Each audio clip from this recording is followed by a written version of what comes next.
এই টানার বৃষ্টির বন্যায় এমনিতেই তো পুরো বাংলাদেশের মানুষের জীবন একেবারে নাজেহাল করে রেখেছে। তার উপরে এই জলবদ্ধতায় সব থেকে বড় সমস্যা হয়ে দাঁড়িয়েছে এইচএসসি পরীক্ষার্থীদের জন্য। আপনি দেখেন এই যে আমার বোর্ড ভিজে গেছে, আমার হাঁটুর উপরে পানি। এই জলবদ্ধতার কারণে তারা সময় মতো হলেই পৌঁছাতে পারতেছে না পরীক্ষা দেওয়ার জন্য। তার উপরে হলগুলোর সামনে হাঁটু থেকে কোমর পর্যন্ত পানি। তারপরে ঠিক মতো তারা যানবাহনও পাইতেছে না, পাইবে কোথা থেকে? রাস্তাগুলো তো পানির নিচে তলিয়ে আছে। ম্যানহোলের পানিগুলো ওনাদেরকে একটা বোতল খাওয়াই দিয়ে আসবেন, এতটুকু আপনাদের কাছে বিশেষভাবে অনুরোধ। কেন আপনি বুঝতেছেন না কি পরিবেশ এর মধ্যে আমাদেরকে এক্সাম দিতে হইতেছে? এবং তার উপরেও এই পরীক্ষায় তাদেরকে যে প্রশ্নগুলো দেওয়া হইতেছে, তারা বলতেছে গত 20 বছরও এরকম প্রশ্ন দেখে নাই। তারা যখন প্রশ্নগুলো হাতে নিতেছে তাদের অবস্থা খারাপ হয়ে যাইতেছে। ইভেন একজন মানুষ মারাও গেছে।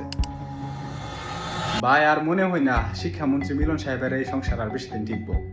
কারণ আজকে এই শিক্ষার্থীরা মিলন সাহেবের পদত্যাগের দাবি নিয়ে মাঠে নামতেছে। এখন দেখা যাক কি হই। তবে আমার পক্ষ থেকে আপনাদেরকে একটু উপদেশ, যদি পরীক্ষায় ভালো না করতে পারেন, ছাড়তে চাইলে বাংলাদেশ, চলে আইছেন বিদেশ।